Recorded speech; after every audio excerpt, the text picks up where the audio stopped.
Movie start होते ही कुछ friends को दिखाया जाता है जो उस वक्त पार्टी सेलिब्रेट कर रहे होते हैं। उन फ्रेंड्स में एक लड़की जिसका नाम कोर्टनी होता है, अपने दोस्तों के ही कहने पर वो एक एप्लीकेशन को डाउनलोड करती है जिसका नाम होता है काउंटडाउन। ये एप्लीकेशन बेसिकली ये बताती है कि आप कब तक जिंदा रहेंगे और यहाँ तक कि आपकी डेथ की प्रेडिक्शन भी करती है। वहाँ बैठे हुए बाकी लोगों के काउंटडाउन तो काफी अच्छे आते हैं, लेकिन कोर्टनी के लिए वो एप्लीकेशन बताती है कि उसके पास जिंदा रहने के लिए सिर्फ 3 घंटे रह गए हैं और उसके बाद वो मर जाएगी। कोर्टनी इस बात को लेकर काफी वरिड हो जाती है और यहाँ तक कि वो अपने फ्रेंड इवन के साथ भी उसकी कार में घर नहीं जाती, बल्कि वो पैदल ही अपने घर जाती है। और अपने घर तक पहुँचते पहुँचते रास्ते में उसे कुछ न कुछ दिखाई देता है और ऐसे लगता था कि जैसे कोई उसे फॉलो कर रहा है। इस एप्लीकेशन की तरफ से उसके पास एक नोटिफिकेशन भी आता है कि आपने यूजर एग्रीमेंट को तोड़ दिया है। और फिर हम देखते हैं कि जैसे ही वो घर आती है, कुछ देर गुजरने के बाद ही एक अनसीन एंटिटी उसे मार डालती है। और यही नहीं, उसकी मोबाइल का टाइमर भी बिल्कुल 0 हो जाता है, जिससे ये प्रूव हो जाता है कि ये एप्लीकेशन कोई मजाक नहीं थी। और उसी वक्त हमें ये भी दिखाया जाता है कि इवन की कार क्रैश हो जाती है और एक ट्री की ब्रांच उसी सीट पर जा लगती है जहाँ पर कोर्टनी ने बैठना था। इससे ये बात तो साफ प्रूव हो गई है कि कोर्टनी की डेथ तो कंफर्म थी। फिर कुछ टाइम गुजर जाने के बाद हमें एक ट्रेनी नर्स दिखाई जाती है जिसका नाम क्वीन होता है और ये ही मूवी की मेन कैरेक्टर है। उस वक्त वो एक हॉस्पिटल में काम करती है और यही वो हॉस्पिटल था जहाँ पर इंजर्ड इवन भी था, इवन जो कि एक क्लोज जगह पर बैठा हुआ था। और वो क्वीन को भी इस एप्लीकेशन के बारे में बताता है कि उसने भी ये काउंटडाउन एप्लीकेशन डाउनलोड की थी और उसके पास जिंदगी के सिर्फ चंद घंटे ही बाकी रह गए हैं। लेकिन क्वीन उसे इन बातों पर बिलीव करने से मना करती है, जिस पर वो कहता है कि कोर्टनी के साथ भी वही हुआ जो इस एप्लीकेशन में लिखा हुआ था।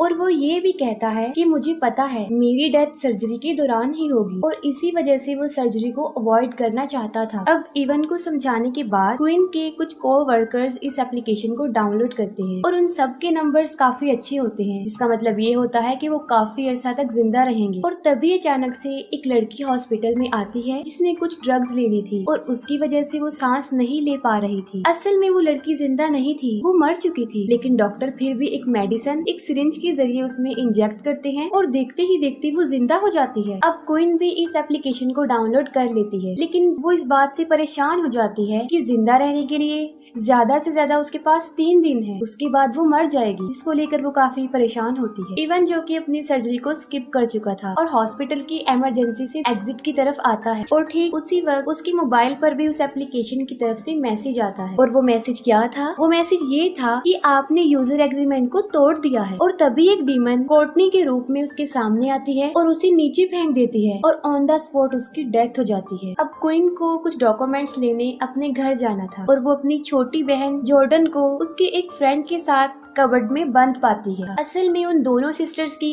ज्यादा बनती नहीं थी। नेक्स्ट डे क्वीन को ये पता चलता है कि इवन की डेथ हो गई है और फिर वो सीक्रेटली उसकी बॉडी और उसके सेल फोन को चेक करती है। तब उसे पता चलता है कि उसकी मोबाइल का काउंटडाउन 0 हो चुका था और ठीक उसी वक्त इवन की डेथ हो गई थी। वो काफी परेशान नजर आती है और फिर उसके पास भी इस एप्लीकेशन से मैसेज आता है कि user agreement is broken. Queen इस एप्लीकेशन के बारे में डिटेल से चेक करती है। तब उसे ये पता चलता है कि बहुत सारे लोगों के साथ ऐसा हो चुका है, मतलब ये एप्लीकेशन बहुत सारे लोगों की जिंदगियों से खेल चुकी है। वो एक वीडियो भी देखती है जहाँ पर एक लड़की इस एप्लीकेशन के बारे में बता रही होती है और वीडियो के दौरान ही उसकी डेथ हो जाती है। इसके बाद वो कमेंट्स को रीड करती है जिस पर लोगों ने इसको फेक कहा था। तब वो थोड़ी रिलैक्स हो जाती है और ठीक उसी वक्त उसे वहाँ पर इवन का गोस्ट नजर आता है। वो काफी घबरा जाती है। जब वो देखती है तो वहाँ कोई नहीं होता। वो तंग आकर अपने मोबाइल को तोड़ देती है, लेकिन टूटने के बाद भी मोबाइल में टाइमर चलता रहता है। वो अपार्टमेंट से बाहर आकर अपनी गाड़ी में छुप जाती है और वहीं पर सो जाती है। तब सुबह उसे उसकी बहन जॉर्डन आकर उठाती है। जॉर्डन जब क्वीन का मोबाइल देखती है तब उसे भी इस एप्लीकेशन के बारे में पता चल जाता है। उन दोनों सिस्टर्स के दरमियान लड़ाई हो जाती है क्योंकि जॉर्डन अपनी सिस्टर क्वीन के साथ एक दिन के लिए रहना चाहती थी, जिसकी वजह ये थी कि उसका ख्याल रखने के लिए एक ओल्ड लेडी को हायर किया था, लेकिन वो उनके साथ नहीं रहना चाहती थी, इसलिए वो क्वीन के साथ रहने पर इंसिस्ट करती है। लेकिन क्वीन इस एप्लीकेशन को लेकर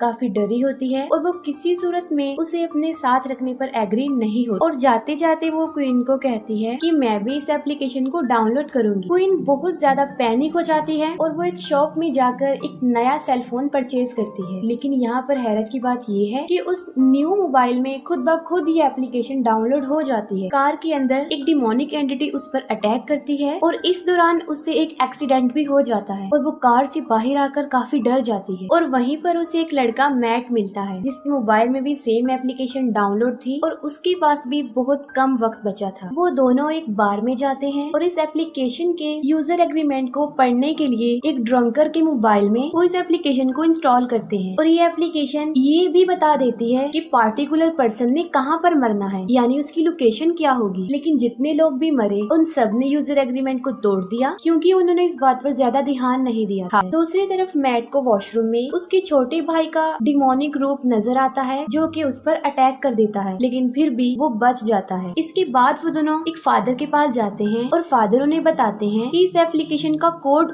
उनकी हेल्प कर सकता है कि आखिर ये बला है क्या चीज। फादर डीमन का नाम सुनते ही काफी एक्साइटेड हो जाते हैं और एंशिएंट टाइम में बाइबल के एक वर्जन में बताई गई फोकलोर को उनके सामने प्रेजेंट करते हैं कि काफी अर्सा पहले एक प्रिंस था जिसके फादर काफी बीमार थे। अब राजा तो बीमारी की वजह से लड़ नहीं सकते थे तो प्रिंस को ही आर्मी को लीड करना था। लेकिन ऐसा करने से पहले प्रिंस एक जिप्सी वुमेन के पास अपना फेट जानने के लिए जाते हैं जो उन्हें एक स्क्रॉल देती है और कहती है कि इसमें जो कुछ भी लिखा है वो उससे बचेगा नहीं और कभी भी इस चीज को अपने फायदे के लिए इस्तेमाल नहीं करना। और जब प्रिंस उस स्क्रॉल को ओपन करते हैं तब उसमें टाइमर था और वो तब का टाइमर था कि अगर वो जंग लड़ेंगे तो तब उनकी डेथ हो जाएगी। अब प्रिंस उस लेडी की बातों को सुनते हुए अपने छोटे भाई को जंग लड़ने के लिए भेजते हैं, लेकिन प्रिंस का छोटा भाई जंग को जीत लेता है। अब प्रिंस दोबारा से उस औरत के पास जाते हैं और उसे ये बताते हैं कि उसके लिए मौत आ रही है, जिसके रिप्लाई में वो लेडी कहती है कि ये कोई मौत नहीं है बल्कि ये एक डीमन है जिसका नाम ओजिन है और बहुत ही खतरनाक किस्म का डीमन है ये, जो उसे एक आसान मौत तो नहीं देगा बल्कि उसे तड़पा तड़पा कर मारेगा। और जाहिर सी बात है ऐसा कोई जालिम ही कर सकता है। और उस प्रिंस को ठीक उसी वक्त मौत आती है जब उस स्क्रॉल में लिखा था और उस स्क्रॉल का टाइम बिल्कुल एज इट इज उस टाइमर जैसा ही है जो उस ऐप में था। तो अब हम ये कह सकते हैं कि ये ऐप उस फोकलोर का एक मॉडर्न वर्जन था और ये कहाँ से आया, किसने इसको स्टार्ट किया, किसने बनाया, इसके बारे में कुछ भी नहीं पता चला। अब वो दोनों उस मोबाइल शॉप ऑनर के पास जाते हैं जहाँ से क्वीन ने मोबाइल परचेज किया था और वो उसे कहते हैं कि वो उनके लिए इस ऐप को हैक करेगा और लालच में आकर वो इस बात के लिए एग्री हो जाता है। और ये ऐप कोई छोटी मोटी ऐप नहीं थी बल्कि 60 GB की ऐप थी जिसको देखकर वो हैरान हो जाते हैं कि एक सिंपल सा टाइमर ऐप इतना बड़ा और इतना कॉम्प्लिकेटेड कैसे हो सकता है। वो उसके कोड को भी क्रैक करता है। वहाँ पर कुछ लिखा होता है और क्वीन उसकी पिक्चर बना लेती है। इसके अलावा वहाँ पर बहुत सारे यूजर्स थे जिनकी लाइफ का टाइम चल रहा था और वहाँ पर स्पेसिफिक नाम जॉर्डन का भी होता है, जिससे ये बात क्लियर थी कि उसने भी इस ऐप को डाउनलोड कर लिया है और उसकी जिंदगी के घंटे महीने कोई ज्यादा बड़े नहीं थे बल्कि क्वीन के आसपास ही थे। अब वो ऑनर इस ऐप के कोड को चेंज करके खुद का, क्वीन का,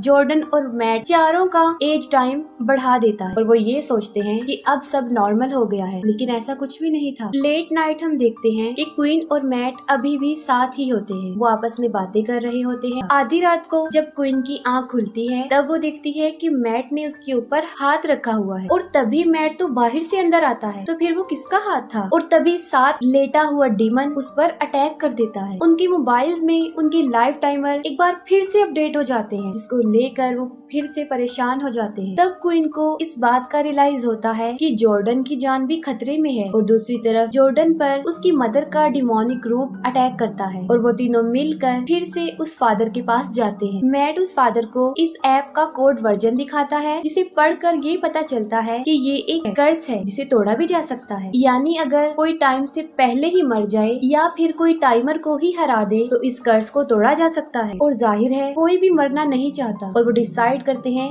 कि वो इस टाइम को ही बीट करेंगे और अगर 1 सेकंड से भी टाइमर बीट हो गया तो वो इसमें कामयाब हो जाएंगे। अब ये सब मिलकर साल्ट और ग्लू का एक प्रोटेक्टिंग सर्कल बनाते हैं और वो ओजिन डीमन उन पर अटैक कर देता है और देखते ही देखते ओजिन मैट के छोटे भाई के रूप में उसके सामने आता है और उसकी तरफ बढ़ते हुए वो एक पाँव सर्कल से बाहर निकाल देता है और फौरन वो डीमन अपने असली रूप में आकर मैट को वहाँ से खींचकर ले जाता है। क्वीन जो कि मैट को बचाना चाहती थी वो बाहर जाकर उसे चेक करती है, तब वो देखती है कि मैट बिल्कुल सही सलामत उसके सामने खड़ा है और सडन एक कार मैट को टक्कर मारकर उसे उड़ा देती है, जिससे वाजिया हो गया था कि इनका तरीका कामयाब नहीं हुआ और मैट भी मौके पर ही मर जाता है। क्वीन जॉर्डन को लेकर उसी हॉस्पिटल में जाती है जहाँ पर उसे बाकी नर्सेज से ये पता चलता है कि डॉक्टर ने उनको अब्यूज करने की कोशिश की है। क्वीन ये सोचती है कि वो डॉक्टर सल्विन को मारकर उसकी 57 इयर्स की लाइफ को ले सकती है। क्वीन एक ये बहाने से डॉक्टर को एक बेसमेंट में बुलाती है